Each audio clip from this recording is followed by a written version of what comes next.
أعوذ بالله السميع العليم من الشيطان الرجيم. بسم الله الرحمن الرحيم. السلام عليكم ورحمة الله وبركاته.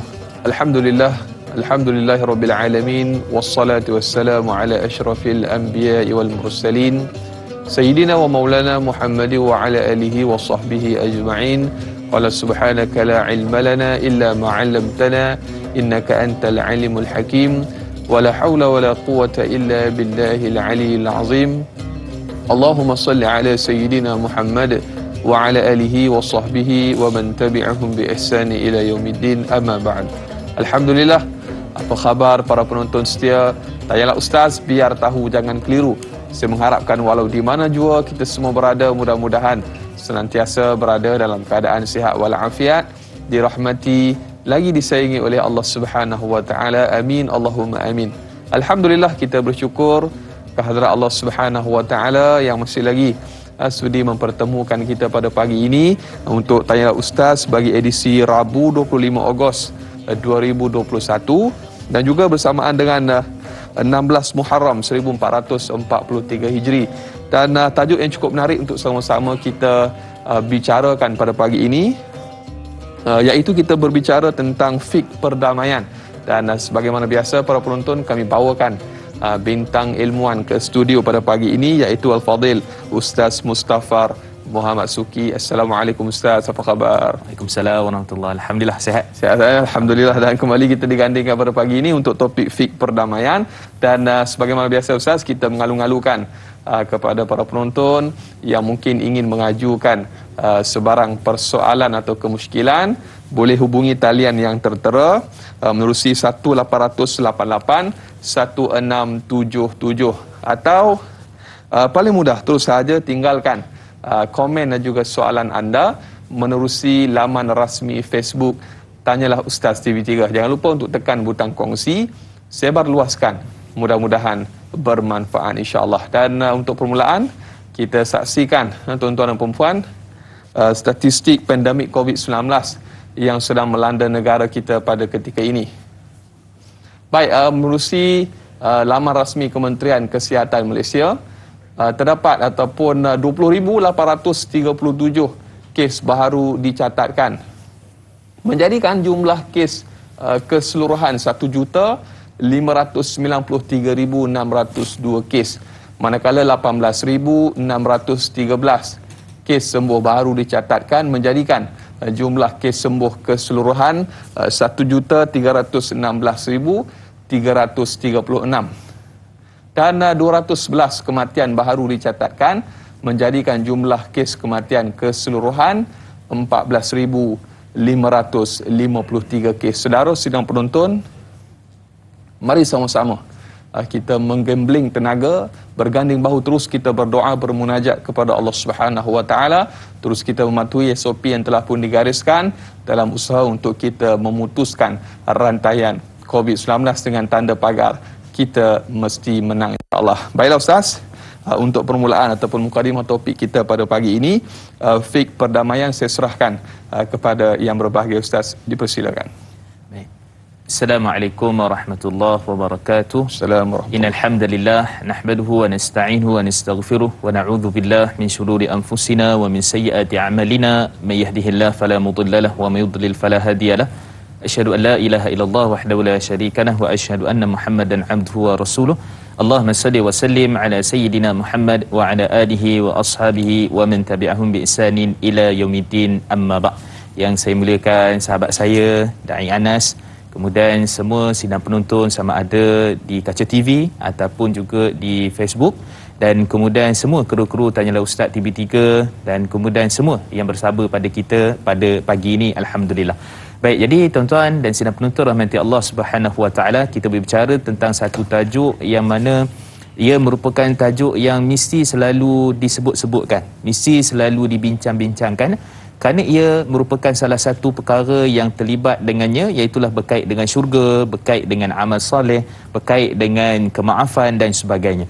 Jadi bila kita sebut tentang fiqh perdamaian ni, ataupun dalam istilah Arabnya disebut sulh ataupun sulhu. Sulhu ataupun suluh ini kita boleh panggilkan ataupun kita istilahkan sebagai merungkaikan pertikaian ataupun kita panggil sebagai mencari jalan pertengahan, titik pertemuan ataupun perdamaian seperti mana yang kita sebutkan. Jadi kata Imam Al-Imrani, iaitulah seorang ulama besar dalam mazhab Imam Syafi'i, dalam kitab beliau Al-Bayan, menyatakan bahawa al-islah pun sama maksudnya, ataupun dipanggil sulhu, ataupun istilahnya kalau dalam bahasa Melayu kita boleh kata sebagai mencari titik persamaan ataupun perdamaian. Dan kemudian juga disebut dalam bahasa law-nya ataupun dalam bahasa sivilnya dipanggil sebagai mediation.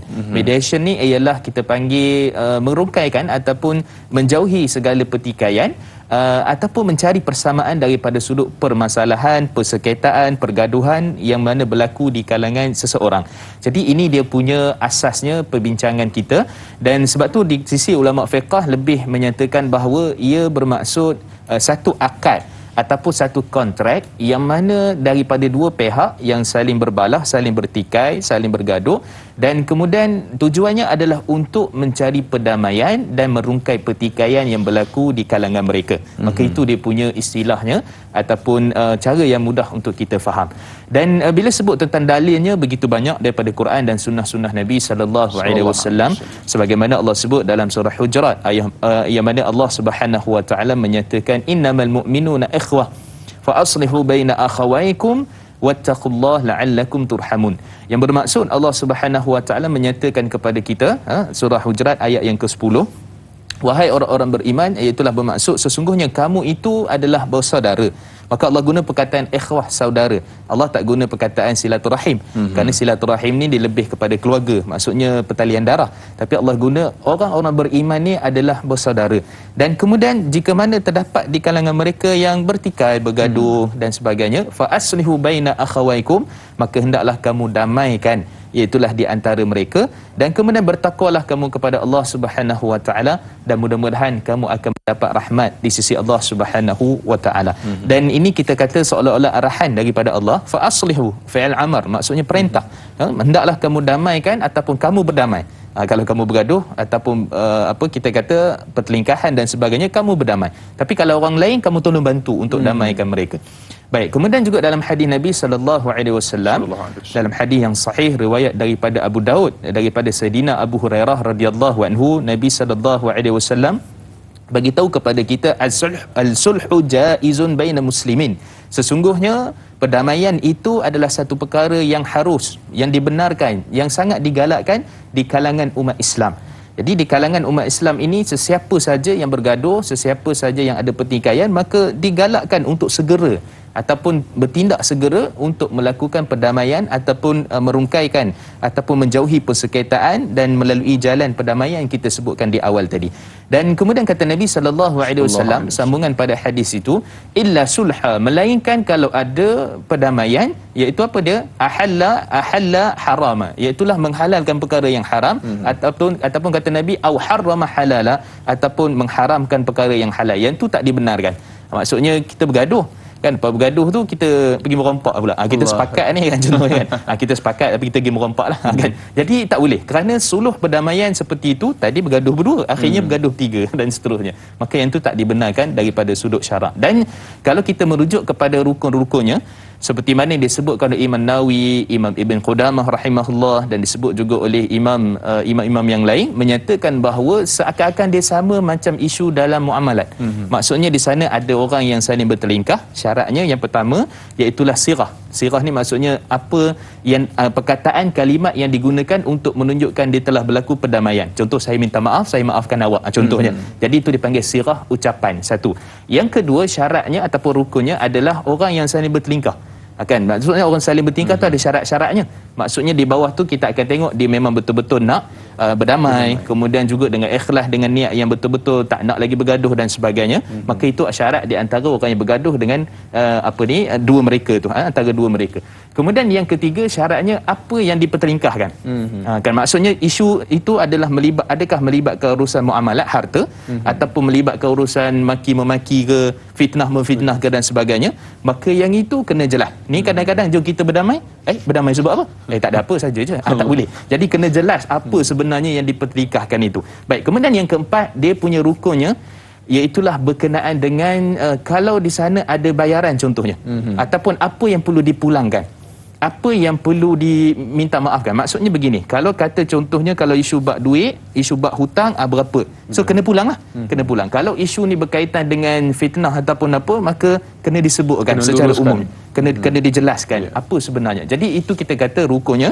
So dia punya sirahnya ataupun ijab dan qabulnya, kemudian dua orang yang saling bergaduh tadi tu, kemudian yang ketiga adalah apa yang dipertelingkahkan, dan yang keempat apa yang perlu dibayar, dipulangkan terhadap pertelingkahan yang berlaku. Itu secara ringkas boleh kita katakan tentang fiqh perdamaian yang dibincangkan oleh para ulama fiqh. Wallahu a'lam. Alhamdulillah, tu antara mukadimah awal yang cukup menarik daripada yang bahagia Ustaz. Semestinya banyak soalan telah pun diajukan dan insyaAllah kita akan cuba jawab dan juga kupas selepas ini. Kita nak berjeda seketika, terus menonton Tanyalah Ustaz, biar tahu jangan keliru, kembali selepas ini.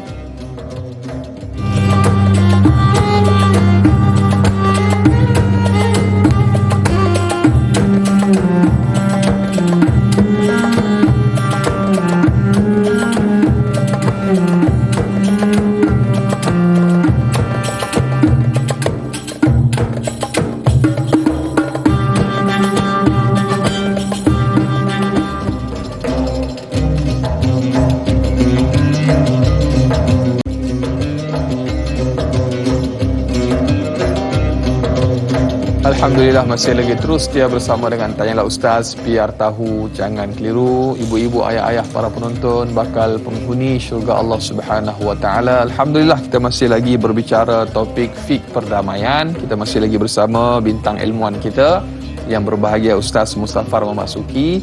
Dan Ustaz, kita nak raikan soalan pertama menerusi sahabat Facebook kita yang bertanya, Anna Karnina. Assalamualaikum Ustaz dan Da'i. Waalaikumsalam warahmatullahi. Soalan yang pertama, apakah definisi fiqh perdamaian dan hukum-hukumnya mengikut prinsip fiqh, iaitu qawaidul fiqhiyah semasa pandemik COVID-19? Dan yang kedua, apakah pandangan fiqh perdamaian di dalam syariat Islam ialah ianya fleksibel dan sesuai dengan setiap zaman? Mohon penjelasan Ustaz. Terima kasih Ustaz Al-Da'i. Itu soalannya Ustaz. Baik, bismillah, wassalatu wassalamu ala Rasulillah. Terima kasih kepada Puan Ana. Jadi bila kita berbincang pada awal ni berkenaan dengan apakah maksud dan dikaitkan dengan qawaid fiqhiyah. Jadi di sini kalau kita katakan tadi seperti mana disebutkan oleh Syekh Imrani dalam kitab beliau Al-Bayan, seorang ulama besar dalam mazhab Imam Syafi'i, beliau menyatakan bahawa aqdun yang qati'u bihi khusumah, iaitu akad ataupun kontrak ataupun perjanjian yang mana untuk memutuskan permusuhan ataupun memutuskan kita kata persengketaan. Jadi ini daripada sudut istilahnya yang kita boleh nampak jelas definisi yang ringkas dan padat yang dikemukakan oleh Imam ataupun Syekh Imam Imrani dalam kitab beliau. Itu yang pertama. Jadi dikaitkan dengan qawaid fiqhiyah dan COVID-19. Kan bila sebut qawaid fiqhiyah ini berdasarkan hadis yang diriwayatkan daripada Sayyidina Abu Hurairah dalam riwayat Imam Abu Daud, hadis yang sahih itu, iaitulah kaedahnya sulhun jaizun bainan nas. Iaitulah apa dia? Kita katakan sebagai perdamaian ataupun peleraian daripada sudut pertikaian yang berlaku itu harus di kalangan manusia. Dan bila sebut di kalangan manusia ni, dia boleh jadi dengan orang Muslim, boleh jadi dengan bukan Muslim, boleh jadi kes-kes itu isu berkaitan dengan hak-hak perkahwinan, boleh jadi isu-isu muamalat ataupun isu-isu yang mungkin kita kata isu lebih kepada jenayah. Jenayah ni contohnya qisas. Adakah qisas itu boleh patutnya kalau kena membunuh orang, kena secara Islamnya kena bunuh baliklah. Tapi adakah boleh untuk diminta ampun ataupun oleh ahli keluarga sendiri mengampunkannya? Maka itu perbincangan yang sangat panjang di kalangan ulama-ulama fiqh. So secara umumnya daripada sudut pandemik kita ni, saya perhatikan agak sedih sebenarnya. Banyak isu-isu yang berkait dengan isu orang isu orang pergi makan nak tunjukkan dia tak payah covid, tak payah vaksin. Isu orang berkait dengan membantah sekian-sekian, isu orang mengutuk raja agung dan sebagainya, berbagai-bagai. Jadi ini kita kata pertikaian dia ada dua. Satu pertikaian yang kita boleh kita saja. Kan settle tepi dia panggil kan. Kan. Maksudnya saya dengan Dayan Anas bergaduh, tak payah kat Facebook lah kan, tak payah apa, kita DM ke kita settle. Gentle kan. Tapi ada isu yang mana telah diangkat kes itu kepada pihak berkuasa. Yang tu tak boleh nak settle tepi. Yang tu urusan pihak berkuasa. Sebab tu sesuai dengan Nabi sallallahu alaihi wasallam, Nabi ingatkan kepada kita selagi mana kamu boleh bermaafan, berdamai di luar. Banyak dalam hadis sahih Nabi sebut begitu. Dan kemudian kalau kamu ini telah diangkat dia punya kes kepada pihak penguasa, pemerintah, kepada Nabi sallallahu alaihi wasallam contohnya, maka pada waktu itu Nabi akan berbicara seperti mana yang dikehendaki oleh syarak. Jadi tak ada situ minta maaf ke apa ke dan sebagainya. Jadi perkara yang sangat penting untuk kita perhatikan tentang isu yang berlegar di sekitar kita pada hari ini. Jadi hati-hati nak tulis tak puas hati dan sebagainya, ada saluran-saluran yang mana dibenarkan oleh syarak. Itu yang pertama. Yang kedua, bila kita menyebut tentang isu adakah berterusan kekal setiap zaman dan sebagainya, kita katakan ya. Sebab tu Allah Subhanahu Wa Taala menceritakan satu persatu di dalam Quran tentang isu berkaitan dengan orang yang bergaduh ni. Seperti mana dalam surah Hujurat tadi, seperti mana juga Allah sebut dalam surah An-Nisa pada ayat 114. Allah menyatakan au islahim bainan nas, ataupun kamu islah, melakukan perdamaian di kalangan manusia. Maksudnya benda ni sentiasa akan berlaku pertikaian, sentiasa akan berlaku pergaduhan, tetapi macam mana cara yang ditunjukkan, diajarkan oleh syarak, maka begitulah kita adanya panduan daripada Quran dan sunnah Nabi sallallahu alaihi wasallam. Ceritanya kalau suami isteri bergaduh, apa ceritanya? Kalau contohnya saya bertikai dengan dai Anas, apa ceritanya? Kalau contohnya isu harta, kalau contohnya isu berkait dengan fitnah dan sebagainya. Jadi macam mana caranya? Islam telah pun mengajar kita. Allahu akbar. Misalnya kita pinjam barang kawan kita ke, saya pinjam jala ustaz ke tak pulangkan balik. Jadi perlu dijelaskan, perlu di-clearkan di situ ustaz. Baik. Wow, Ustaz. Baik, di panggilan telefon pada ketika ini kita ada pemanggil yang pertama. Hello, Assalamualaikum. Waalaikumsalam warahmatullahi wabarakatuh. Dai Anas dan Ustaz Mustafa Muhammad Suki. Saya Omar Abdul Majid dari Felda Cini Timur 3, Pekan Pahang. Assalamualaikum Ustaz dan Dai. Assalamualaikum warahmatullahi wabarakatuh. Ya, soalan saya begini Ustaz ya. Seperti kita semua orang tahu dah, perdamaian ini ada terlalu banyak kebaikannya dan perlu, kalau bertelingkah, perlukan perdamaian. Persoalannya Ustaz, kadang-kadang dalam keluarga kita ni, tu yang kata Ustaz tadi, mesti harta pusaka dan sebagainya. Ada yang tak mengaku berfatah arang, berkerak rotan, aku takkan mengaku adik-beradik dan sebagainya. Ada juga ayah tak mengaku anak, sedangkan bin dan binti tu nama dia ada, tapi dia tak mengaku kerana kesalahan ini. Persoalan saya Ustaz, apakah sekiranya pertelingkahan ini tiada perdamaian hingga ke hujung nyawa Ustaz, apakah ia melibatkan lain-lain perkara ataupun Islam memandang serius perkara ini, dan apakah padah yang akan diterima sekiranya pertelingkahan ini tidak didamaikan sehingga ke hujung nyawa ini Ustaz? Itu soalan saya Ustaz. Baik. Dan Dai. Terima kasih banyak Ustaz dan Dai. Assalamualaikum. Sama-sama. Waalaikumsalam warahmatullahi wabarakatuh. Soalan cukup menarik daripada Encik Omar Abdul Majid kita tentang soal pewarisan harta, faraid, hibah dan sebagainya dalam urusan keluarga ni Ustaz. Jadi mungkin perlu dijernihkan perkara yang keruh tu Ustaz. Luruskan. Baik. Bismillah wassalatu wassalamu ala Rasulillah. Terima kasih kepada Tuan Haji Omar. Jadi bila kita sebut benda ni memang berlaku. Sebenarnya sama ada waktu kita kecil ataupun perangai kecil membawa ke besar. Itu pun boleh jadi. Jadi secara umum kita kata kalau kecil-kecil dulu waktu kita sekolah dan sebagainya biasa bergaduh. Gaduh permainan dan sebagainya. Tapi kalau isu ni membawa kepada, biasalah kanak-kanak kadang-kadang ada waktu-waktunya. Betul. Anak kita pun kadang-kadang bergaduh tu, si alung dan sebagainya. Yang tu biasa. Tapi kalau dah akhir balik, dah bekerja, masih lagi tak puas hati, masih lagi ada unsur yang dipergaduhkan itu, maka saya sebut beberapa hadis Nabi sallallahu alaihi wasallam supaya kita mengambil iktibar daripada hadis ni tentang pergaduhan dan sebagainya. Ini boleh menjadikan kita orang yang kalah ataupun gagal di syurga Allah ataupun di hari akhirat nanti. Dalam hadis yang sahih riwayat Imam Al-Bukhari, kata Nabi sallallahu alaihi wasallam, la yadkhuluna jannah qati', tidak akan masuk syurga mereka yang memutuskan silaturahim. Di antara punca-punca yang boleh memutuskan silaturahim seperti mana dibahaskan oleh para ulama termasuk Imam Nawawi dan sebagainya, iaitulah mereka ini adanya isu-isu bibit-bibit pergaduhan tadi, pertelingkahan di dalam ahli keluarga.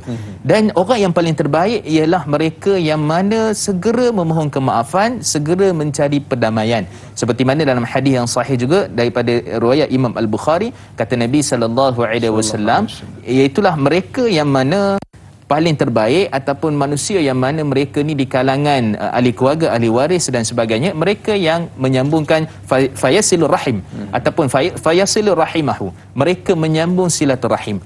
Maksudnya yang sekian bergaduh dan sebagainya, maka dia menjadi jalan tengah, titik permulaan ataupun titik pengakhiran ditamatkan apa-apa persekitaran ataupun pergaduhan di dalam ahli keluarga itu. Jadi kadang-kadang kita ni ada ego, alung dan sebagainya. Betul. Kan angahnya sekian-sekian. Aku yang tua takkan aku nak yang mengalah tua pula kan. CEO pula contohnya kan.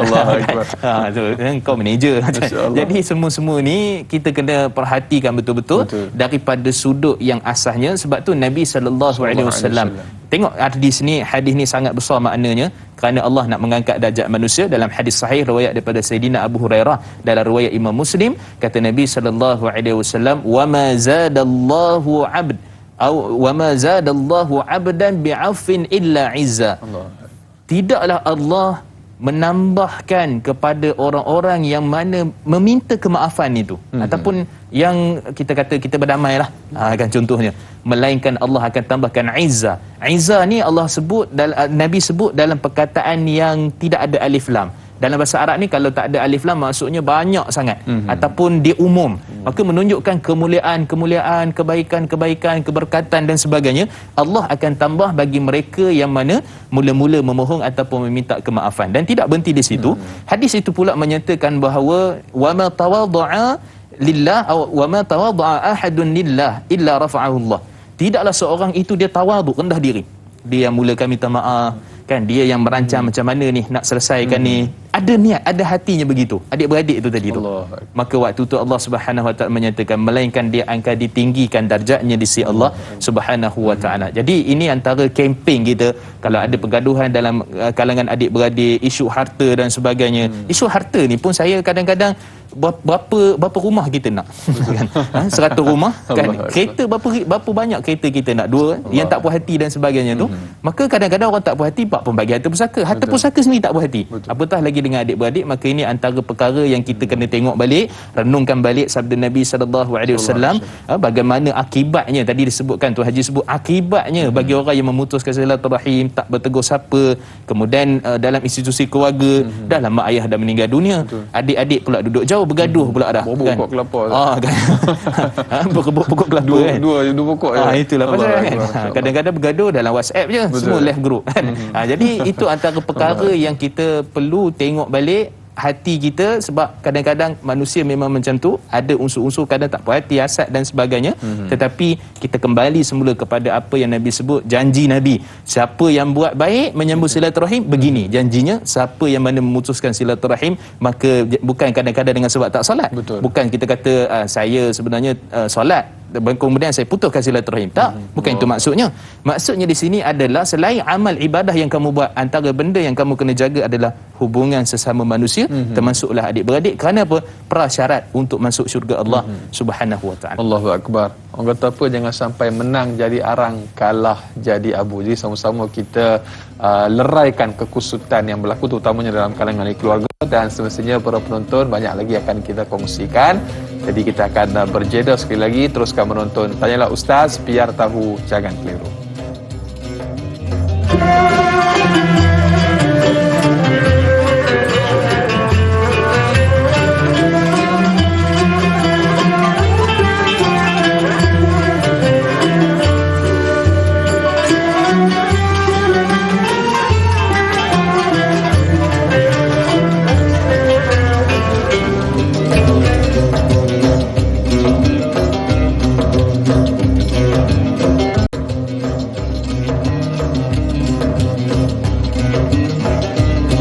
Alhamdulillah, masih lagi terus setia bersama dengan Tanyalah Ustaz, biar tahu jangan keliru. Dan kita masih lagi bersama dengan Al-Fadhil Ustaz Mustafa Muhammad Suki.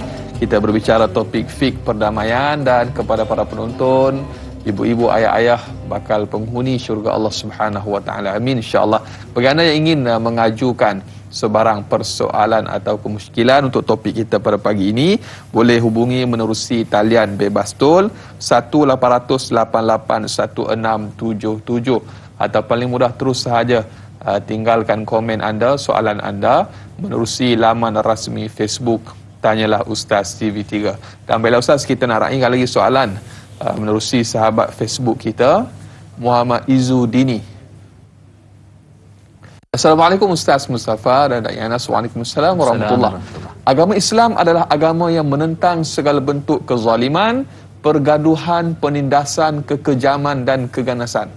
Bagaimanakah Rasulullah SAW menyelesaikan pergaduhan dan perselisihan dalam kalangan penduduk Quba sehingga penduduk tersebut berjaya disatukan semula? Mohon pencerahan Ustaz. Terima kasih di soalannya Ustaz. Baik, bismillah wassalatu wassalamu ala Rasulillah. Terima kasih kepada Tuan Izu yang bertanya satu persoalan yang baik tentang isu penduduk Quba. Dan hijrah Nabi SAW memang permulaan itu selepas 3 hari dalam Gua Thur. Nabi keluar pada 28 Safar, 3 hari dalam Gua Thur, Nabi sampai 8 hari bulan Rabiul Awal dekat Quba. Jadi antara benda perkara yang berlaku dekat Quba juga, betul lah seperti soalan yang ditanyakan itu. Dalam hadis riwayat daripada Imam Al-Bukhari daripada Sahal bin Sa'id meriwayatkan bahawa iqtatalu, mereka ini saling bergaduh. Kan kemudian mereka ni apa? Mereka buat apa? Yarmuna bil hijarah. Mereka sampai tahap gaduh tu baling batu sesama dia orang. Allahu akbar. Punya ganas tak? Punya ganas kan. Baling batu apa semua bergaduh betul. Tak boleh buat bincang. Tak boleh buat bincang. Memang antara sebab puncanya adalah kesombongan, tak puas hati, dengki dan sebagainya, dan itu antara benda yang berlaku yang Nabi kena handle lah. Baik, jadi antara benda yang Nabi SAW lakukan, Nabi buat apa? Dalam beberapa sebahagian riwayat seperti mana kata Ibn Shihab dan sebagainya, Nabi SAW hantar Saidina Abu Bakar untuk jadi imam salat. Dan kemudian Nabi SAW hantar Bilal supaya mengazankan setiap kali pada waktu salat. Rupanya betul, kerana azan dan juga imam solat jemaah ni dia syiar. Kan mana mungkin dalam satu orang dia pergi solat jemaah, sebab tu kadang-kadang ada sebab setengah orang tak datang solat jemaah, dia tak puas hati dengan orang tu. Betul. Kan? Nak pula takbir sebelah dia, lagi dia tak puas hati kan. Kan. Jadi itu tengok pula selipar pun dia dah cap lah. Ni selipar kawan aku bergaduh tu. Macam tak ada tempat lain nak parking. Kan? Situ juga tempat dia tu. Jadi benda ni berlaku tak dalam masyarakat? Berlaku. Begitulah berlaku kepada sahabat yang berada di Quba. Maka Nabi SAW pada waktu itu Nabi damaikan mereka, Nabi hantar, kemudian maksudnya dengan mereka solat jemaah, kemudian juga dengan penyatuan dan sebagainya. Dan antara sebabnya kerana Nabi SAW nampak benda ni boleh settle sebenarnya. Benda ni boleh diselesaikan. Dia bukan satu isu yang berpanjangan dan sebagainya. Nabi SAW adalah orang yang menyatukan mereka, dan dengan sebab itu Nabi SAW ataupun penduduk Quba itu sendiri dalam beberapa sebahagian riwayat, sebab tu dalam hadis, dalam riwayat Imam Muslim, hadis sahih, Nabi SAW akan mengunjungi Masjid Quba. Dalam sebahagian riwayat sebut hari Sabtu. Jadi hari Sabtu ni antara, bukan hari cuti kan. Hari Sabtu ni antara hari yang mana Nabi pergi tu untuk melihat keadaan mereka. Kan, dan kemudian Nabi salat 2 rakaat dalam Masjid Quba, kerana itu adalah sunnah kalau siapa pergi umrah, pergi haji dan sebagainya. Jadi ini antara cara penyelesaian yang Nabi SAW dan para sahabat lakukan untuk menyatukan. Jadi ada usaha di situ, dan kemudian cuba untuk mencapai kapasiti supaya mereka berdamai. Wallahu a'lam. Allahu akbar. Mudah-mudahan terjawab persoalan sahabat kita yang bertanya. Dan berikutnya Ustaz, kalau boleh kita raikan lagi soalan menerusi sahabat Facebook kita, Rahimah Saud. Assalamualaikum Ustaz dan Waalaikumsalam warahmatullahi. Sesungguhnya Allah dan Rasul mengajar kepada kita perdamaian, tetapi manusia tetap bercakaran. Mengapa ini berlaku? Dan yang kedua, kemelut yang melanda bumi Palestin berpuluh-puluh tahun lamanya. Adakah berdosa bagi para pemimpin yang mampu menyelesaikan masalah tersebut namun mengambil jalan ataupun sikap berdiam diri? Terima kasih Ustaz, dan ini soalan yang saya kira cukup menarik untuk kita sama-sama bahaskan pada pagi ini Ustaz. Baik, bismillah wassalatu wassalamu ala Rasulillah. Terima kasih kepada Puan Rahimah yang bertanya pertama tentang isu saling bercakaran ini sejak bila dan bila akan berakhirnya. Maka kita kata benda ni selagi mana ada dalam hati manusia rasa tak puas hati dan sebagainya, adik-beradik, kawan-kawan, saudara mara dan sebagainya, maka selama itulah manusia itu akan ada perasaan yang seperti itu.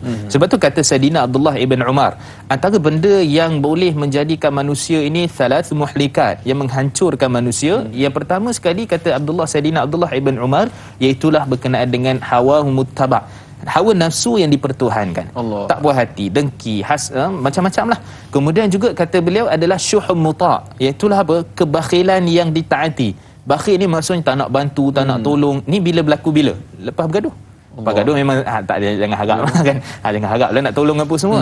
Kemudian apa lagi? Iaitulah kata Sayyidina Abdullah ibn Umar, ijabu mar'i binafsi, iaitulah manusia rasa kagum dengan diri dia. Aku kan CEO, aku kan level tinggi, aku kan alung, aku kan dan sebagainya. Maka semua itu menunjukkan bahawa Allah Subhanahu Wa Taala menjadikan manusia dengan citaan nafsu dan syahwat dan sebagainya, maka selama itulah manusia akan berjuang, termasuk juga dalam isu yang kita bincangkan pada hari ini. Betul. Dan kemudian Nabi SAW ingatkan kepada kita, ataupun dalam Al-Quran Allah menyatakan tentang sebenarnya berdamai ini adakah wajib ataupun bagaimana. Kata Syekh Dr. Saleh Munajjid, satu ulama besar di Mekah, beliau menyatakan bahawa hukumnya adalah wajib semampu-mampunya untuk seorang itu berdamai. Dan kemudian beliau membawakan ayat daripada surah Al-Anfal. Allah Subhanahu Wa Taala menyatakan pada ayat yang pertama, wa aslihu dzata bainikum, dan hendaklah kamu islah, maksudnya berbaik, berdamai di antara kamu. Jadi menunjukkan ini adalah satu perkara yang manusia bila terjatuh kepadanya, dia lebih kurang macam dosa lah. Kan kadang-kadang manusia dia bertaubat, kemudian jatuh balik buat dosa, dan dia terus untuk bertaubat kepada Allah. Dan begitulah berkait juga dengan hubungan persaudaraan sesama manusia. Dan bila sebut tentang isu Palestin, ini isu bila ditanya tentang mendiamkan, kemudian orang kata orang muda tak ambil pot, tak ambil tahu kan, dan sebagainya. Ini kita kata Nabi SAW ingatkan banyak dalam hadis sahih riwayat Imam Al-Bukhari dan sebagainya, al-muslimu akhu muslim, orang muslim saudara kepada orang muslim, orang muslim saudara kepada orang muslim. Dan kemudian juga disebutkan juga dalam hadis yang lain, kata Nabi SAW, al-muslimu kabunyan, orang muslim ni dia macam bangunan, dalam hadis sahih riwayat Imam Muslim. Jadi kalau satu orang tu dia sakit, demam, dia mengadu, seluruh anggota dia akan sakit. Maka di mana perasaan kita berkenaan dengan perkara ini? Jadi kalau kita kata bagi pemimpin yang mana diam saja tak ambil tahu, maka kita kata di manakah hadis tu yang dia nak letakkan? Maksudnya itu perlembagaan yang sangat tinggi, maka perlu kepada hadis itu dan mencari ruang dan peluang. Kalau kata contoh sokong, kalau kata kena boikot, apa-apa saja yang boleh bantu saudara kita, ada yang salurkan bantuan dan sebagainya. Maka semua itu adakah kita mengambil bahagian, ataupun kita kata hanya sekadar lalu saja kat Facebook Palestin, okey, lalu kan, ignore je kan. Jadi kita kena tengok betul-betul, kita pun kena ambil berat, dan apatah lagi pemimpin juga ambil berat, atau apa yang boleh dilakukan dalam urusan berkaitan dengan Palestin. Saya kira paling mudah ataupun paling ringan untuk kita, terutamanya yang tinggal di negara kita di Malaysia ni, kita mendoakan kesejahteraan untuk saudara kita di Palestin dan juga seluruh dunia yang sedang mungkin dizalimi dan juga ditindas. Mudah-mudahan Allah memberikan kekuatan dan juga semangat kepada mereka, insya-Allah. Dan mudah-mudahan terjawab persoalan sahabat kita yang bertanya seperti tadi. Dan berikutnya Ustaz, kita ada pemanggil di talian pada ketika ini, Encik Abdullah. Hello, Assalamualaikum. Waalaikumsalam. Ya, siapa di talian? Abdullah Osman daripada Seremban. Ya, silakan dengan soalannya. Ustaz, minta pandangan Ustaz, bila Afghanistan sudah dimiliki semula oleh puak Taliban, warga Afghanistan sendiri, mengapa ada rakyatnya lari dari negaranya sendiri? Siapa patut kita sokong dan bantu sekarang ini? Adakah kerjaan Taliban ataupun pelarian? Itu yang menjadi persoalan kita sekarang ni. Kerana sekarang ni yang bantu adalah negara-negara bukan Islam. Negara-negara Islam senyap je. Minta pencerahan. Terima kasih. Baik, sama-sama.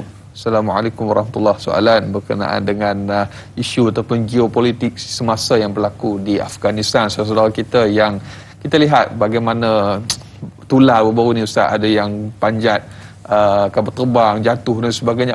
Sebenarnya realiti apakah gambaran yang berlaku pada ketika ini Ustaz? Mungkin sedikit pada Ustaz. Baik, bismillahirrahmanirrahim. Ala Rasulillah. Pertama, saya tak tahu tentang isu tentang Afghanistan ini. Kita nak kata sebab dia bukan berlaku di negara kita. Betul. Dan kita nak ambil tahu, nak ambil pandai tentang politik mereka dan bagaimana benda itu berlaku dan sebagainya. Mungkin kita boleh baca, dan betapa banyak dalam Facebook, Telegram dan sebagainya berita-berita palsu yang disebarkan berkaitan dengan Afghanistan, berkaitan dengan Taliban dan sebagainya. Perkara pertama yang kita perlu faham dalam isu ini, pertelingkahan ini negara umat Islam, kalau kita kata Palestin awal lagi, kemudian negara-negara seperti Iraq dulu, dan kemudian juga berkait rapat kita kata Arab Spring ni, dia satu benda yang kalau kita tengok tu ada saja rentetan-rentetan yang akan berlaku di sebaliknya. Dia rumit sikit daripada sudut ni. Dan kalau kita nak berbincang tentang siapakah yang salah, adakah kerajaan Afghanistan ataupun Taliban dan sebagainya, kita kata perkara pertama yang kita perlu telusuri, kita kena faham dulu daripada sudut sebenarnya Taliban ni siapa. Kan kalau kita kata dalam bahasa Parsinya Taliban ini, dalam bahasa Arabnya dua pelajar. Jadi kan Talib itu pelajar, dua pelajar. Kan tulab kan. Jadi jamak dia tulab, maksudnya plural dia tulab. Jadi singular dia Talibun, seorang. Taliban. Tapi sebenarnya Taliban ni dia pelajar-pelajar daripada madrasah. Betul. Yang inginkan kepada kedamaian, yang inginkan kepada kembalinya kepada hukum Islam dan sebagainya. Betul. Tapi kita tak kata daripada sudut asasnya adakah Taliban dulu berbeza dengan sekarang. Nak kena tengok juga. So kita tak boleh nak terus simplistik ataupun istilah dipanggil pukalism. Atau pukalism secara pukanya semua Taliban ni sama je. Dulu ke sekarang ke sampai bila sama. Kita nak kena teliti banyak. Sebab tu saya kata tadi, kita sebagai orang Islam yang pemberdirian dan lagi berprinsip, maka kita tak nampak daripada sudut asalnya kita nak kata Taliban itu semuanya sesat dan sebagainya. Betul. Ataupun sebenarnya mereka ni khawarij telah merampas negara Afghanistan ataupun bagaimana, maka kita kata ini isu politik yang sangat rumit. Betul. Dan daripada sudut perbincangan saya tak berani untuk menyatakan daripada sudut kesesatannya, kekafirannya, kena kaji secara teliti yang lebih mendalam. Dan kalau kita kaji pun, di mana ruang lingkup kita nak kaji tu? Betul. Facebook, Google, kan? Telegram, betul-betul. berita-berita dan Betul. sebagainya. Maka semua tu ada saja di sana salah dan silapnya. Betul. Supaya kita betul-betul berhati dalam isu ni. Cuma sebagai umat Islam, Betul. sebagai umat Islam kita tahu dua-dua ni saudara kita. Betul. Dan mereka mengucap kalimah syahadah. Dan kemudian kata Nabi SAW, apa ni, waman akala dhabihatana, siapa yang makan sembelihan kami, siapa yang mana salatnya dengan kiblat kami, maka dia muslim. Maka dia muslim. Maka daripada sudut ini tindakan wakil daripada Taliban ke mungkin berperang ke nanti kita pun tak tahu. Cuma daripada sudut tu kita sebagai orang Islam kita doakan mereka supaya berdamai dan doakan mereka ini supaya berada dalam ruang lingkup yang mana akhirnya boleh membawa kepada perkara yang lebih baik dan perkara yang lebih selesa daripada sudut kedamaian dan sebagainya. Cuma saya ingatkan kepada tuan-tuan dan kita semua, kita jangan ada letak pertama dah bias dah. Betul. Taliban betul, Afghanistan salah, ataupun Afghanistan salah, Taliban betul, kerajaan dan sebagainya. Kita sebenarnya isu ni negara mereka yang amat rumit, tapi sebagai orang Islam, orang Muslim, kita doakan kesejahteraan mereka dan mudah-mudahan ada di sana sinar supaya mereka ini boleh bersatu ataupun kembali kepada ruang yang sepatutnya dalam landasan Islam. Baik, insyaAllah, amin. Mudah-mudahan terjawab persoalan sahabat kita bertanya. Dan insyaAllah Ustaz, kita banyak lagi akan kita kongsikan. Kita nak berehat sekali lagi, diteruskan setia menonton Tanyalah Ustaz, biar tahu jangan keliru.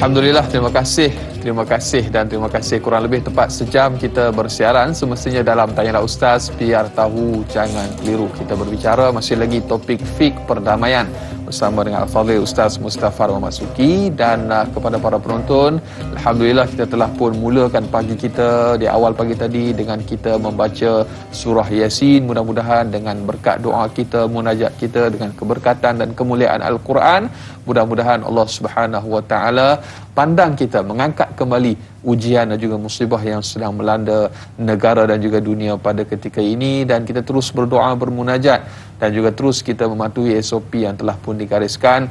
Mudah-mudahan kita diberikan jalan keluar daripada pandemik COVID-19 ini, insya-Allah. Dan Fadil Ustaz, kita raikan lagi Ustaz untuk topik kita pada pagi ini, fiqh perdamaian. Soalan yang berikutnya di Facebook, Izara Zulaikha yang bertanya, Assalamualaikum Ustaz dan Da'i. Waalaikumsalam warahmatullahi. Soalan yang pertama, kita sebagai manusia tidak lari melakukan kesilapan.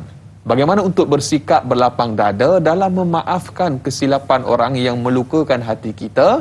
Dan bagaimana pula kekuatan untuk memohon maaf bagi orang yang telah kita melakukan kesilapan kepadanya?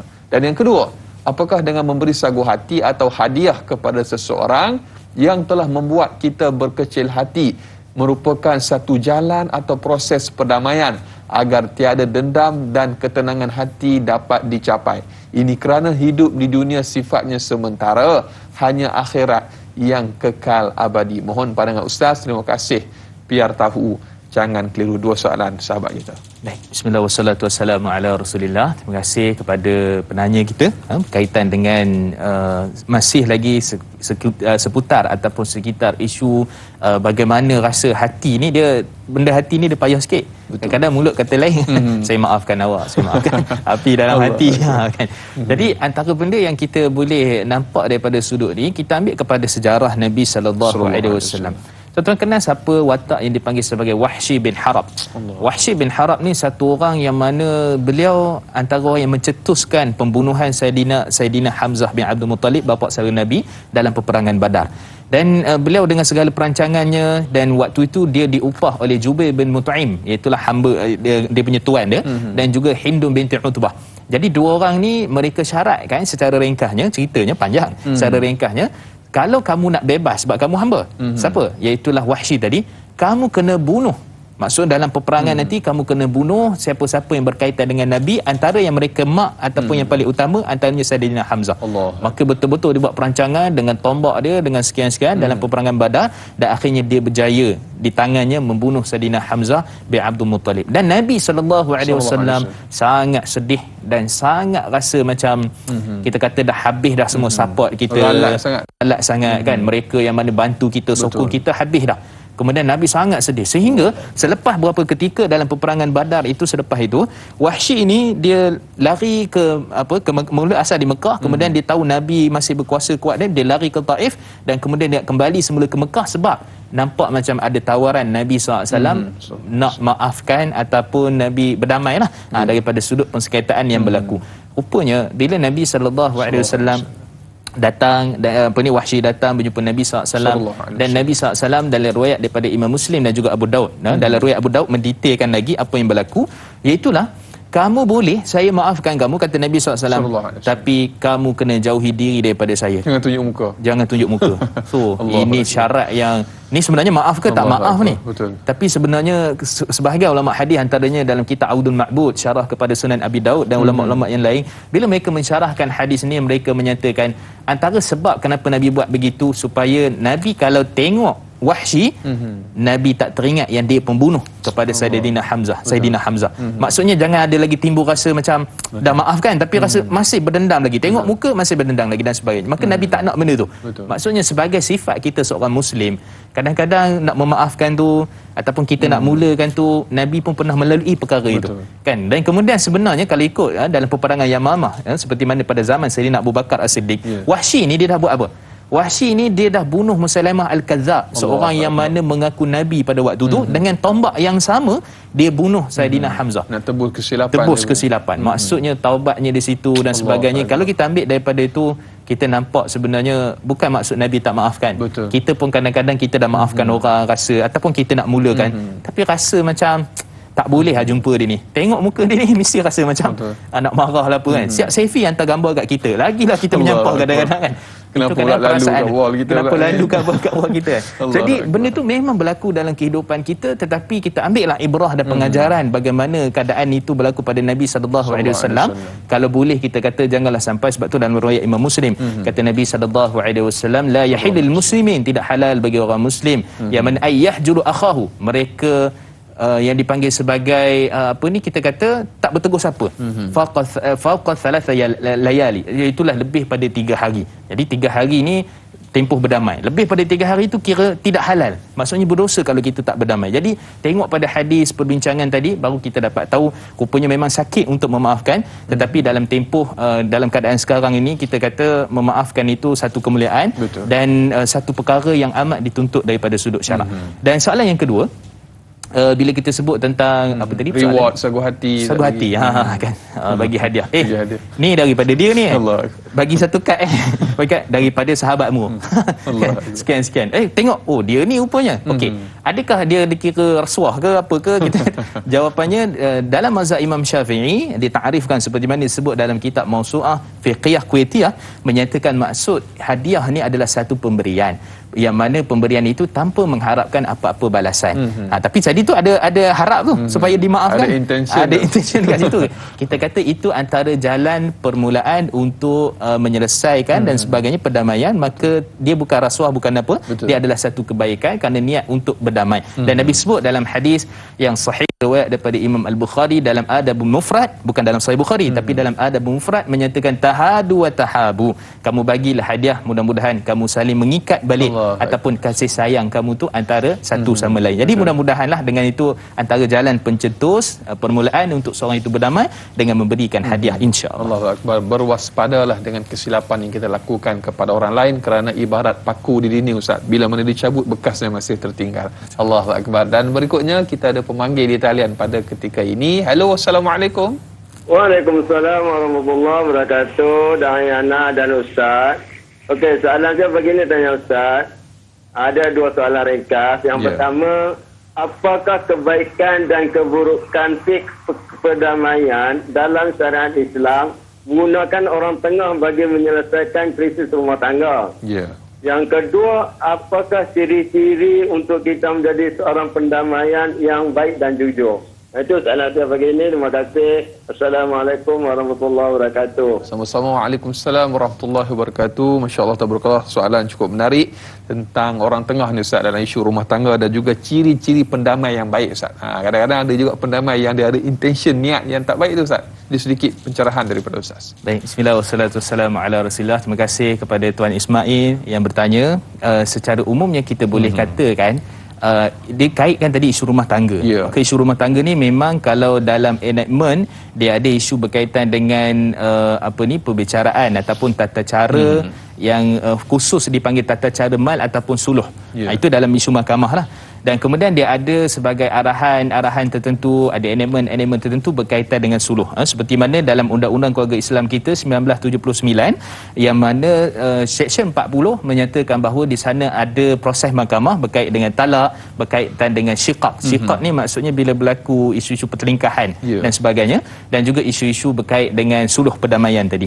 Maka secara umumnya kita kata proses sebelum pergi pada orang yang ketiga. Kan, proses sebelum pergi orang ketiga Allah sebut dalam surah An-Nisa ayat 34, pertama sekali adalah fa'idhuhun, hendaklah kamu memberi nasihat kepada suami isteri lah maksudnya, yang mana di sana ada mungkin nusyus ke ataupun kesilapan dan sebagainya sebelum bergaduh kan. Pertama cari jalan penyelesaian di dalam keluarga itu sendiri. Dan kemudian kalau tak boleh, kata Nabi SAW, wahjuruhunna fil madaji', maka asingkan tempat tidur. Kalau tak boleh juga boleh pada waktu itu fadribuhun, maksudnya kamu pukul. Dan pukul di situ banyak perbincangan di kalangan para ulama. Secara ringkas saya sebut seperti mana disebut oleh Syekh Ali As-Sabuni dalam kitab beliau Rawaid Bayan, bila bincang tentang ayat ni, bila menyatakan banyak hadis-hadis tak boleh pukul kat muka. Pukul tu bukan dengan batang paip. Pukul tu kan macam batang pensel tu, batang pensel yang kecil tu lebih kurang dalam kitab fiqh sebut macam kayu nona, berkecil tu, ambil tangan dia sikit je, macam tu. Nak menunjukkan dia tu bersalah. Itu dia sebenarnya. Ni kan bukan. Jadi Islam Islam sangat mementingkan perkara ini. Cuma persoalannya kalau benda ni kita kata dah asing tempat tidur dan sebagainya, ataupun suami pula dia buat dayus contohnya. Ni dua-dua sekali lah. So ada kesilapan sana, ada dosa yang dibuat, tak nak tegur dan sebagainya, maka sikap si isteri bagaimana? Kalau waktu tu tidak dapat diselesaikan, maka Allah sebut terus pada ayat yang ke-25, Allah menyatakan apa dia? Fab'athu hakaman min ahlihi wa hakaman min ahliha. Maka kamu utuskan hakim, ataupun dalam istilah perundangan dipanggil hakam. Hakam ni siapa? Penyelesaian pihak ketiga. Pendamai. Maka daripada sudut tu kamu utuskan di pihak lelaki satu, di pihak perempuan satu. Tapi orang ni bukan mula-mula dah bias lah. Ini mesti anak aku mesti menang. Yang itu dah masalah dah tuan-tuan. Kita nak cari kebenaran, bukan berkait dengan siapa nak menang ataupun kalah. Kebenaran itu mesti ditegakkan, salah siapa itu cerita yang kedua, tapi kebenaran. Dan kemudian daripada sudut seksyen mahkamahnya, perbincangannya, dia hakam ni pihak ketiga ni boleh jadi dua. Satu pihak yang mana daripada ahli keluarga. Tengok tak boleh jadi ni, kalau tak ahli keluarga lagi tak selesai kan. Dia boleh pergi kepada hakam, iaitulah unit suluh yang ada di mahkamah syariah. So ada unit suluh di mahkamah syariah ni, jadi mereka lah yang akan dilantik, dia ada syarat-syarat lah untuk lantikan itu, dan kemudian mereka lah yang akan menyelesaikan. Sebab dia ada prosedur, dia ada proses, mula-mula terima aduan, lepas tu dibincangkan dalam majlis suluh, maksudnya majlis perdamaian. Kalau berlaku masih lagi tak boleh berdamai. Maka pada waktu itu dia ada pula perbicaraannya, kemudian dia ada pula daripada sudut prosedur dan sebagainya, akhirnya nak bawa kepada perdamaian. Jadi kita kata Islam cantik. Betul. So dia dah buat semua perbincangan fiqh dan sebagainya, dan akhir sekali sebut syarat tadi. So syarat-syarat ni pertama, kalau kita kata mestilah ikhlas dan jujur untuk mendamaikan perkara itu, bukan nak tambah lagi masalah. Kan? Itu yang pertama. Yang kedua, dia ada tahu sikit tentang hukum-hukum fiqh yang berkait dengan hakam tadi tu. Betul. Jadi orang tadi tu kan, maksudnya orang pendamai itu apa hukum hakam yang berkait. Kemudian yang ketiga, dia ni kalau kita tengok daripada sudut syarat nak jadi hakam di mahkamah syariah, dia mesti bebas daripada bankrupt. Dia mesti tidak ada rekod jenayah. Panjang lagi lah cerita dia. Betul. Tapi sebagai orang di dalam rumah, contohnya siapa? Sama ada pak mentua, mak mentua yang nak bantu mendamaikan adik-beradik lelaki, adik-beradik perempuan, maka situ keadilan dan kebenaran itu adalah perkara yang pertama sekali hendak ditegakkan. Nabi sebut qaulul haqq walakan murran aw kama qala dalam hadis sahih, berkatalah benar walaupun ia adalah satu benda yang sangat pahit. Walaupun tidak memihak kepada adik kita ataupun keluarga kita, tapi kebenaran lebih diutamakan. Wallahu Allahu akbar. Dan berikutnya Ustaz di talian pada ketika ini kita nak raikan pemanggil yang berikutnya, Haji Tokenun. Halo, Assalamualaikum. Waalaikumsalam warahmatullahi wabarakatuh. Ustaz dan Da'i, saya terus sajalah Ustaz. Jadi Tokenun daripada Subang ya. Nak besar persoalannya Ustaz, saya nak cari perdamaian. Dalam khutbah ada mengatakan, jika kamu berbantah-bantah atau berselisihan faham, kita naklah kamu balik kepada Al-Quran dan Sunnah. Jadi nak minta pandangan Ustaz, adakah betul ke Ustaz yang kita nak maknanya kalau kita gaduh ataupun bantah-bantah, balik pada Al-Quran? Saja soalannya ya. Assalamualaikum. Sama-sama. Waalaikumsalam warahmatullahi wabarakatuh. Terima kasih Haji Tokenun, soalan cukup menarik. Balik pada Quran dan juga Sunnah. Jadi mungkin perlu yang kata apa, dijelaskan perkara tersebut Ustaz. Baik, bismillah wassalatu wassalamu ala Rasulillah. Terima kasih kepada Tuan Haji Tokenun. Betul lah, dalam surah An-Nisa ayat 59 Allah Subhanahu wa taala sebutkan tentang ya ayyuhallazina amanu atiillaha wa atiiur rasul wa uli amri minkum fa in tanaza'tum fi syai'in faruddu ila Allah war rasul ila akhir ayat. Dan Allah menyatakan bahawa kenapa ada kaitan uli amri kat situ, dan kenapa ada kaitan kembali kepada Allah dan Rasul. Kerana kadang-kadang perkara pertama yang kita perlu faham bila mana berlaku pertelingkahan ataupun kita kata ada masalah tadi, sebab tu zaman Nabi SAW sendiri pun ada pertikaian, sedikit perbezaan di kalangan Sayyidatina Aisyah radhiyallahu anha, Sayyidatina Hafsah dan sebagainya. Berlaku pula isu-isu hadithatul ifk, maksudnya Sayyidatina Aisyah difitnah. Maka Nabi bermusyawarah dengan ahli keluarga. Ada yang damaikan, ada yang kata Sayyidina Ali bagi pendapat begini, Sayyidina Abu Bakar bagi pendapat gini. Kita kata di peringkat awalnya tu nak kembali kepada Allah Subhanahu wa taala, kita sendiri tu kena berdamai. Betul. Maksudnya yang saling bergaduh. Kan itu yang perkara yang pertama. Yang kedua, kalau tak boleh tadi kita kata ada orang tengah lah. Ada orang tengah yang mana untuk cuba mendamaikan kita. Betul. Kalau tak boleh, yang ketiga, maka yang tu urusan mahkamah pula. Urusan daripada sudut syarak. Sebab tu dikaitkan dengan uli amri minkum, yang buat keputusan di kalangan kamu. Kalau dalam konteks tadi tu dia dipanggil sebagai mahkamah syariah dan sebagainya lah. Adakah itu kembali kepada Allah dan Rasulnya? Ya, kembali kepada Allah dan Rasulnya. Sama ada kita sendiri nak berdamai ataupun menggunakan pihak yang kedua ataupun pihak ketiga, ataupun yang ketiga tadi kembali kepada perintah mahkamah dan sebagainya yang menyelesaikan isu berkaitan dengan perkara yang kita perselisihkan itu. Maka semua itu kembali kepada Allah dan Rasulnya. Bukan kembali pada Allah dan Rasul buka baca Quran. Bergaduh, jom baca Quran. Itu satu perkara yang bagus kan, satu perkara yang bagus, tapi tak selesai. Kerana kita nak isu kan ialah hukum-hukum yang ada dalam kitab dan sunnah. Maka itu yang dipanggil sebagai kembali kepada Quran dan sunnah, bermakna berhukum dengan perintah dengan apa yang ada dalam Quran dan sunnah. Wallahu Allahu akbar. Mudah-mudahan terjawab persoalan sahabat kita bertanya. Dan saya ingat bila mana Ustaz sebut perkara-perkara sedemikian, perkara-perkara yang berbangkit dan sebagainya, inilah realiti yang berlaku pada ketika ini. Dan dalam musim pandemik pula, orang ramai ada banyak masa, netizen dan sebagainya. Jadi perlu kita gunakan dengan sebaiknya teknologi yang ada kepada kita ini, terutamanya di media-media sosial. Kurangkanlah kita komen, cari perkara yang orang kata apa boleh menimbulkan bibit persamaan. Jangan cari perbezaan ataupun persengketaan. Kita banyak benda kita boleh bersama bersatu Ustaz, tapi kita nak juga cari yang beza tu Ustaz. Masya-Allah tabarakallah. Orang kata apa, rambut sama hitam, hati lain-lain Ustaz. Masya-Allah tabarakallah. Jadi kepada para penonton, kita akan tamat siaran kita di TV3. Kita akan sambung lanjutan 30 minit siaran tambahan di TV9. Jadi terus setia menonton Tanyalah Ustaz, biar tahu, jangan keliru.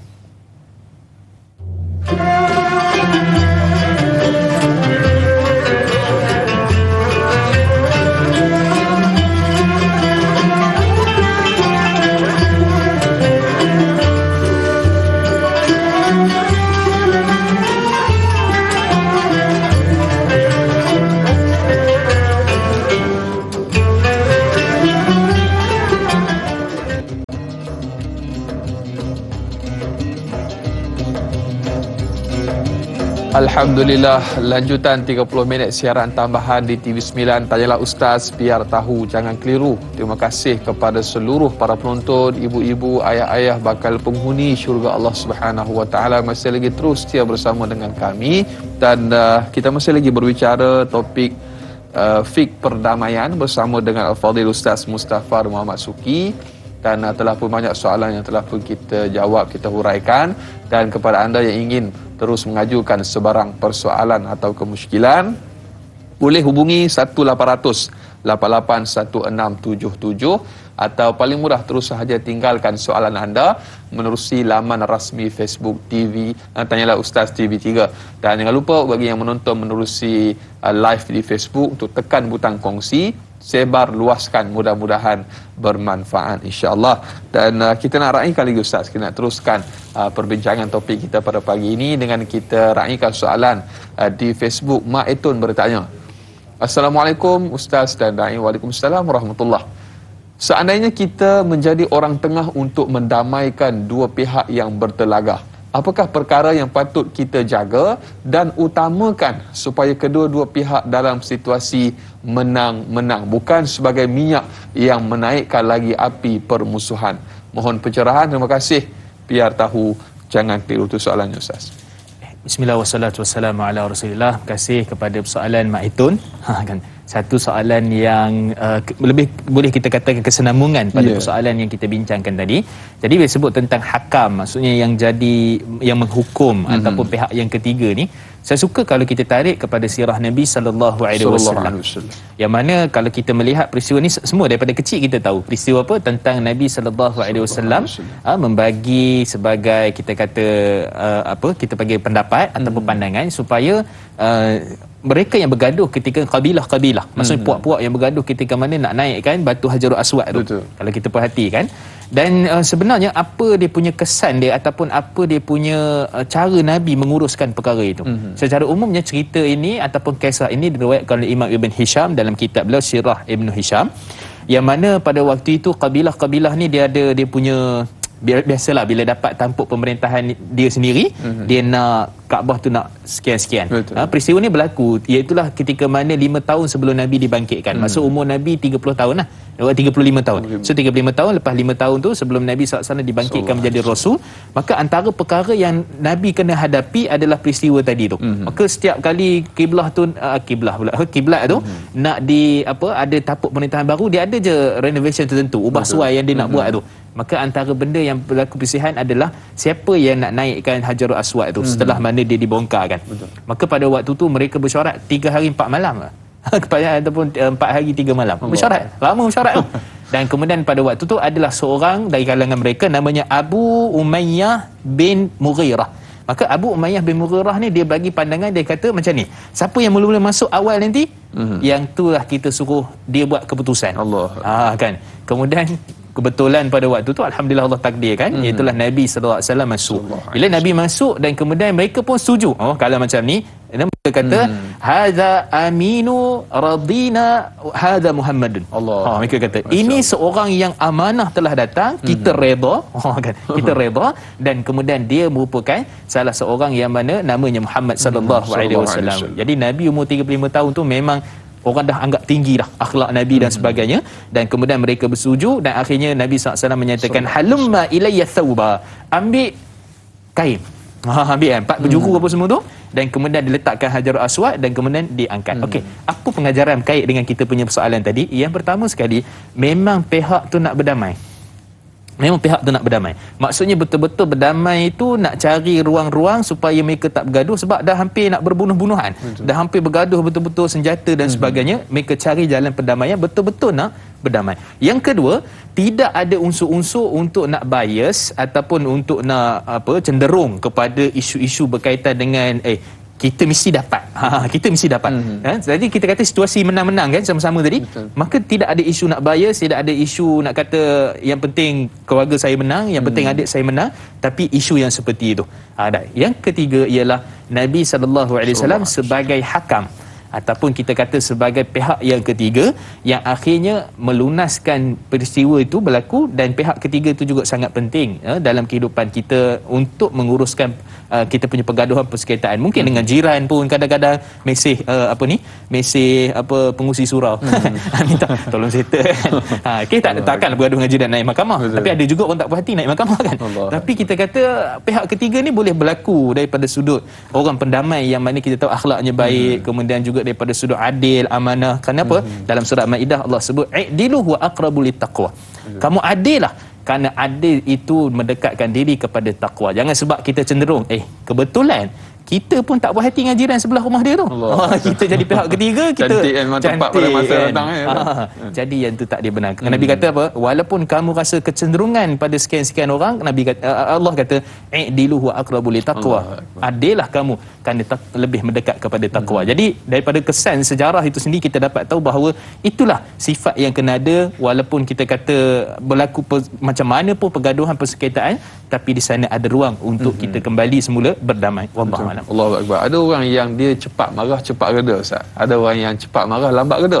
Ini perkara-perkara yang merisaukan sebenarnya. Jadi ada juga yang bertanya tentang macam mana kalau kita tipu untuk mendamaikan pihak yang bertalarah tu, atau berbohong sunat. Sedikit pencerahan pada Ustaz. Okey. Bismillah wassalatu wassalamu ala Rasulillah tentang isu bohong sunat. Okey, dalam fiqh ni dia ada beberapa perbincangan. Kalau Imam Nawawi lebih suka dalam kitab beliau Al-Adhkar pakai istilah dipanggil tauriyah. Tauriyah ni maksudnya dia kita sebut tu ada dua makna. Kan contohnya saya kata dekat Dai Anas, dalam poket saya ni ada siling. Kan? Tapi maksud sebenarnya saya bukan maksudkan silin. Ada duit yang besar. Ada duit RM1, RM2, RM10 mungkin. Tapi saya tak nak bagi sebab Dayang Anas kata nak pinjam kan. Dia kata ada silin je kata kan. Sebenarnya maksud silin tu sebenarnya ada sekali duit besar. Jadi dia bukan menipu, tapi maksudnya di situ ada ruang untuk tauriyah tadi kita kata. Maksudnya bercakap sebaliknya dan mempunyai dua makna kat situ. Contoh ginilah, kalau kita katalah suami isteri ni bergaduh. So bila bergaduh tu maka kata Imam Nawawi rahimahullah, kalau bergaduh maka kita ni sebagai pihak yang ketiga, kita contohnya ni ada bunga orang bagi contohnya dekat isteri, sebenarnya suami suruh bagi. Kemudian isteri pula kata, isteri pula nak berdamai, isteri kata apa, ni iPhone tu bagi dekat suami contohnya. Tapi daripada siapa? Daripada yang mencintaimu contohlah kan. Jadi maksudnya abang lah, maksudnya isteri dia lah contohnya. Jadi sebenarnya itu dipanggil tauriyah. Cuma betul-betul bohong ni kan boleh ataupun tidak. Okey, di sini ada hadis riwayat daripada Ummul Kulthum yang mana diriwayatkan dalam hadis sahih riwayat Imam Al-Bukhari, kata Nabi sallallahu alaihi wasallam, laisa kadzab atau laisa kadzib, ya inilah Nabi SAW sebut bukan seorang yang pendusta ataupun berbohong, iaitu apa dia? Yuslihu bainan nas, mereka yang mana nak mengislah, mendamaikan di antara dua manusia. Saya tertarik dengan pandangan Imam Al-Ghazali menyebutkan dalam kitab Ihya Ulumuddin, bila menyatakan pertama sekali, kalau dusta dengan cakap benar, dusta pun boleh settle, cakap benar pun boleh settle masalah tu, boleh selesai, maka waktu tu haram untuk berdusta. Itu kata Imam Al-Ghazali rahimahullah. Kalau bertembung di antara kebenaran dan juga dusta, maksudnya kalau kita cakap betul pun selesai masalah ni. Kalau dusta pun betul, maka waktu tu tak boleh berdusta, kena cakap betul. Okey, pertama. Yang kedua, kalau dengan berdusta itulah cara-cara maslahah untuk mencapai perkara itu, maka yang tu dibenarkan, kata Imam Ghazali. Kalau maksudnya tadi bukan kita kata sebenarnya saya nak bohong ni, bukan macam tu. Maksudnya dia ada taktik dia. Ataupun dalam istilah mazhab Imam Abu Hanifah dipanggil hilah. Dia ada hilah di dekat situ, ada tauriyahnya dekat situ. Baik, jadi itu saja kalau ada cara penyelesaian. Dan yang ketiga, kata Imam Ghazali, kalau dia melibatkan pertumpahan darah, dia melibatkan nyawa manusia, melibatkan agama, yang tu lagi-lagilah dibenarkan untuk dia tauriyah tadi tu. Kan, sebab ini nak selamat nyawa, sebab ini nak selamat agama dan sebagainya, maka itu secara ringkas seperti mana disebut oleh Imam Al-Ghazali dan juga hadis yang saya sebutkan tentang isu tu. Wallahu a'lam. Allahu akbar. Jadi mudah-mudahan terjawab persoalan sahabat kita yang bertanya. Dan berikutnya Ustaz, kalau boleh kita raikan, tapi sebelum tu Ustaz, banyak lagi akan kita bicarakan. Kita nak berjeda sekali lagi. Jadi terus setia menonton Tanyalah Ustaz, biar tahu jangan keliru.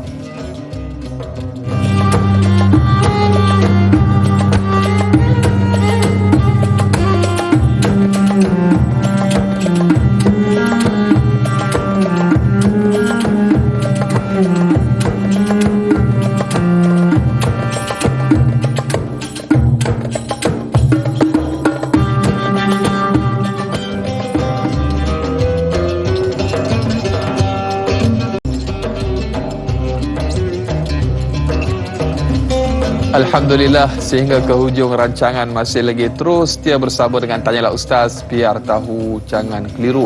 Kita masih lagi berbicara topik fik pendamai, fik perdamaian. Kita bersama dengan masih lagi Ustaz Mustafar Muhammad Suki dan para penonton, ibu-ibu, ayah-ayah bakal penghuni syurga Allah Subhanahu Wa Taala. Telah banyak kita kupas pada pagi ini. Mudah-mudahan apa yang kita dengar dapat kita sama-sama amalkan dan juga sampaikan kepada yang lain-lain. Dan kita nak raihkan lagi Ustaz, soalan yang diajukan menerusi sahabat Facebook kita, Baizura Mazlan yang bertanya. Assalamualaikum warahmatullahi wabarakatuh. Soalan saya Ustaz, bagaimanakah jika kita berhadapan dengan seseorang yang keras hatinya dan seorang yang pendendam? Bagaimana caranya untuk kita berdamai dengannya walaupun sudah berusaha namun tidak diendahkan? Malah kita yang difitnah, sakit pula hati kita Ustaz. Mohon perkongsian ilmu daripada Ustaz. Terima kasih. Ini soalannya Ustaz. Jangan sakit hati, sabar, tenang insya-Allah. Sedikit penjelasan daripada Ustaz. Baik, bismillah wassalatu wassalamu ala Rasulillah. Itulah perasaan manusia, kadang-kadang ada sakit hati yang tak boleh untuk nak kita kata diselesaikan. Kan? Kalau kita nak selesai pun dia tak jadi penyelesaian, dia jadi benda lain. Okey, jadi berhadapan dengan orang yang mana dalam keadaan yang berdendam, suka buat sekian-sekian dan sebagainya. Pertama sekali kita kena faham sifat manusia ni dia macam-macam jenis ada. Ada yang jenis lemah lembut je, senang je selesai. Macam tadilah, macam Da'i sebutkan tadi, cepat marah dia, cepat selesai kan. Yang masalahnya adalah cepat marah, lambat reda. Allah. Jadi kita kata umumnya kita boleh kata daripada sudut saintifiknya, sainsnya dan sebagainya, daripada sudut emosi, kemudian juga daripada sudut memahami sikap dia memang macam tu dah, dan kemudian juga daripada sudut kita sendiri yang memulakan perdamaian tadi dan seterusnya, akan tetapi tidak disambut. Kan sebab tu Nabi SAW, jadi kita pula rasa macam tak puas hati kan. Jadi Nabi SAW sebut pada kita dalam hadis sahih riwayat Imam Muslim, dalam kita nak berhadapan ataupun kita nak bertemu dengan orang yang seperti ini, Nabi SAW sebut orang yang kuat ni iaitulah orang yang mana, iaitulah yamlikun nafsul inda ghadab atau kama qala dalam riwayat Imam Muslim hadis sahih, mereka yang mana dapat menahan dirinya ketika mana dia marah. Tadi tak puas hati tu, tak puas hati betul dia tu, kita nak berdamai tapi dia pula sekian-sekian dan sebagainya. Maka ini antara benda yang memang sentiasa akan berlaku dalam kehidupan manusia kerana manusia ada sifat-sifatnya yang tertentu. Maka dalam keadaan ini kita boleh katakan secara umumnya kita minta maaf ataupun dalam keadaan kita nak minta perdamaian tapi dia tak nak. Maka dia tak nak tu bukan urusan kita dah. Bukan urusan kita. Maksudnya nanti kita kena tuntut dekat akhirat ke ataupun apa sekian-sekian dan sebagainya. Jadi pada waktu itu kalau ada rasa tak puas hati, sebab tu tuan-tuan, syurga itu dimasuki oleh hati-hati orang yang sangat tenang. Hati orang yang hilang semua hasad, dengki, tak redha, rasa tak puas hati. Sebab tu dalam hadis sahih riwayat Imam Muslim, Nabi SAW ceritakan kepada kita, ketika mana manusia telah meniti titian sirat, ada satu lagi macam jambatan kecil. Al-Imam Hafiz Ibn Hajar Asqalani menyatakan maksud jambatan kecil ni, adakah jambatan yang sama macam sirat ataupun dia khusus untuk orang-orang tertentu. Sebab ceritanya kalau kita kisas ataupun perbicaraan di mahsyar ini, itu cerita tentang darah, harta semua tu waktu dekat akhirat. Tapi waktu dekat sini pun kisas juga. Tapi semua yang ada ni dia dah boleh masuk dah, orang mukmin nak masuk syurga. Apa kisahnya?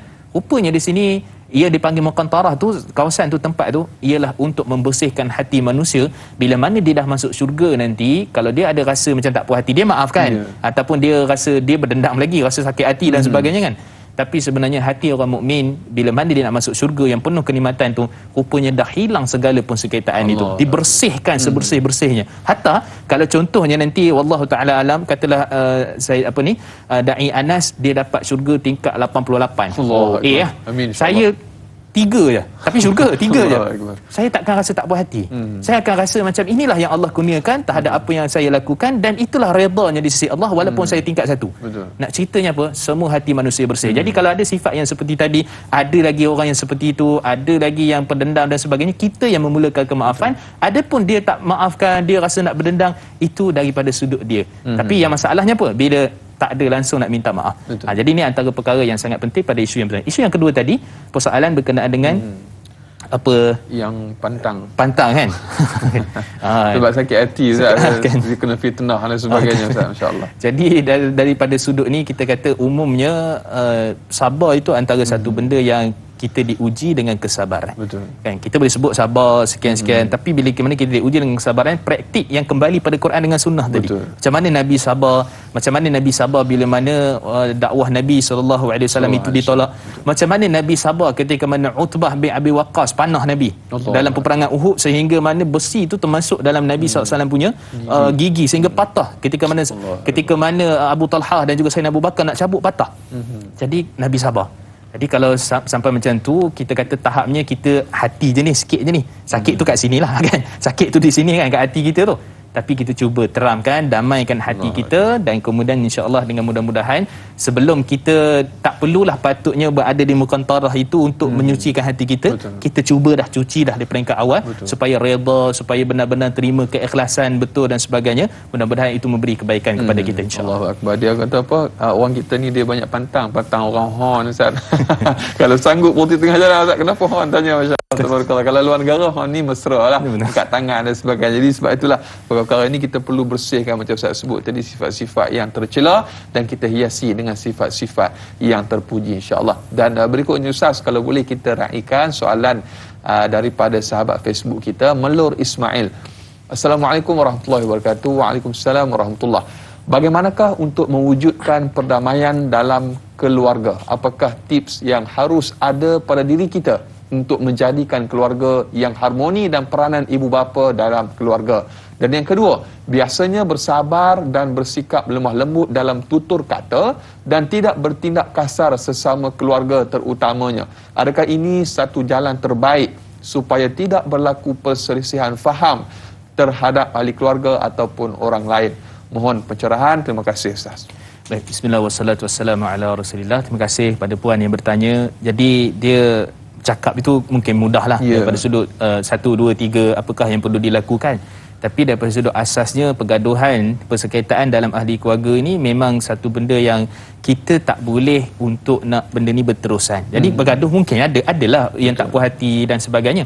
Tapi kalau kita berterusan itu antara satu perkara yang mana Allah Subhanahu Wa Taala sebutkan kepada kita semua supaya kembali semula, iaitu Allah Subhanahu Wa Taala nyatakan dalam surah banyak dalam ayat-ayat, iaitu Allah menyatakan bahawa fala junaha alaihima. Ni kalau bergaduh suami isteri, tidak ada maksudnya dosa, tidak ada masalah untuk mereka ni buat apa, iaitulah yusliha bainahuma sulha, iaitulah mereka kembali mencari jalan perdamaian. Wasulhul khair, kata Allah, dan perdamaian itu adalah yang paling terbaik, kata Allah Subhanahu Wa Taala.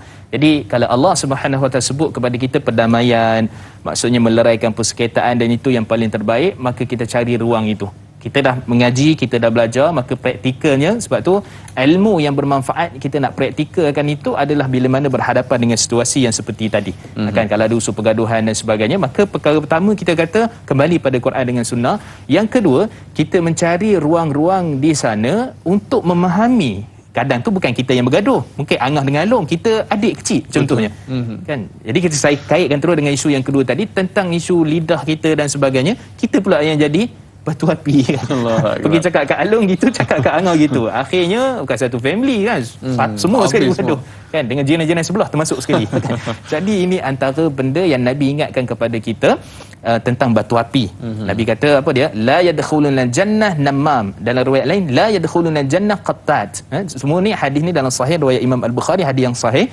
Tidak masuk syurga mereka yang mengadu domba, mereka yang mana jadi batu api.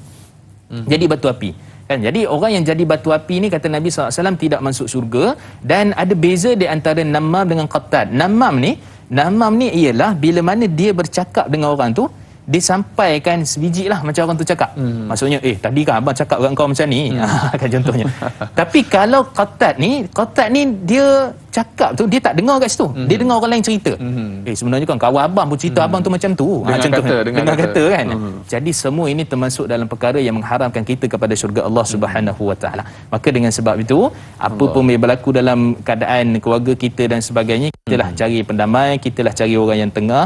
Dan kemudian kalau boleh, kata Nabi sallallahu alaihi wasallam, bila mana kita man kana yu'minuna billahi wal yaumil akhir fayaqul khair aw liyasmut. Siapa yang mana beriman pada Allah dan hari akhirat, maka hendaklah dia berkata yang baik. Tadi sebutkan dengan lisan tadi kan. ataupun dia diam saja, dia tak nak ambil tahulah, dia menjauhkan dirilah, maka itu mungkin antara salah satu sifat yang baik supaya kita tak lagi menjadi orang yang ketiga kan, yang mana mencetuskan lagi perbahalahan. Sebab tu kata Imam Nawawi rahimahullah, kata Al-Hafiz Imam Ibn Hajar Asqalani ketika menyebutkan, mensyarahkan hadis tadi, kalau dia rasa bila dia cakap tu mesti nanti lebih besar bergaduhnya, maka dia diam. Dia buat tak tahu kan. Kalau dia cakap tu rasa macam lebih nanti merebar ataupun lebih jadi masalah yang ketiga, keempat, kelima dan sebagainya, maka dia diam. Maka para ulama kita dah letak garis panduan hadis-hadis Nabi sallallahu alaihi wasallam. Maka dengan sebab tu mudah-mudahan memberikan kebaikan dalam ahli keluarga kita. Carilah ruang persamaan, carilah ruang untuk kita damaikan, bukan berlarutan dan sehingga memberikan kesan kepada kita tentang syurga dan juga tentang balasan Allah Subhanahu wa taala. Wallahu a'lam. Baik. Beras segantang sudah disukat lalu disimpan di atas para. Andai seluruh masyarakat muafakat, negara damai, rakyat sejahtera. Alhamdulillah, mudah-mudahan apa yang kita dengar dan juga yang dikongsikan oleh yang bagi Ustaz, kita dapat sama-sama hayati dan juga muhasabah. Dan Ustaz, kita telah pun sampai ke penghujung rancangan. Minta Ustaz buat sedikit rumusan ataupun kesimpulan untuk topik kita pada pagi ini dan juga tutup dengan sedikit doa, insya-Allah. Baik, bismillah wassalatu wassalamu ala rasulillah. Hati manusia ni memang sentiasa akan ada rasa tak puas hati, tak redha dan sebagainya, tapi sebagai adik-beradik, ahli keluarga, jiran-jiran tetangga, masyarakat kita, maka jadilah kita orang yang mencetuskan kebaikan dan jadilah orang yang mencetuskan perdamaian, bukan yang memecah belahkan lagi. Kerana apa? Kerana balasannya adalah syurga, kerana balasannya adalah izzah, kemuliaan, kerana balasannya adalah darjat yang tinggi di sisi Allah Subhanahu wa taala. Jadi mudah-mudahan, minta maaf ada salah dan silap sepanjang kita berbicara selama hampir sejam setengah ataupun 2 jam ini, dan mudah-mudahan Allah berkati pertemuan kita insya-Allah. A'udzubillahi minasyaitanirrajim. Bismillahirrahmanirrahim. Alhamdulillahirabbil alamin wassalatu wassalamu ala asyrafil anbiya wal mursalin wa ala alihi wa ashabihi ajma'in. Allahumma inna nas'aluka 'ilman nafi'a wa rizqan thayyiba wa 'amalan mutaqabbala. Allahumma inna na'udzubika minal baras wal junun wal judham wa min sayyi'il asqam. Rabbana atina fid dunya hasanah wa fil akhirati hasanah wa qina 'adzaban nar. Wa sallallahu ala sayyidina Muhammad wa ala alihi wa sahbihi wa baraka wasallam. Walhamdulillahirabbil alamin. Taqabbalallahu minna wa minkum. Minna wa minkum taqabbal ya karim. Alhamdulillah, terima kasih sekali lagi Fadil Ustaz Mustafa Maksuki atas perkongsian pada pagi ini. Semoga Allah panjangkan usia Ustaz, diberikan keselamatan, kesejahteraan, ditambahkan ilmu pengetahuan kepada Ustaz dunia dan juga akhirat. Amin insya-Allah. Dan juga esok sebagaimana biasa kepada para penonton, kita akan bersama dengan Al-Fadil Ustaz Muhadir Haji Jul dan juga moderator Da'i Azrin untuk topik Arwah binti Abdul Muttalib. Jam dan juga waktu yang sama, tanyalah Ustaz pada esok hari. Jadi sama-sama kita tonton. Saudara, jangan mencari yang sempurna.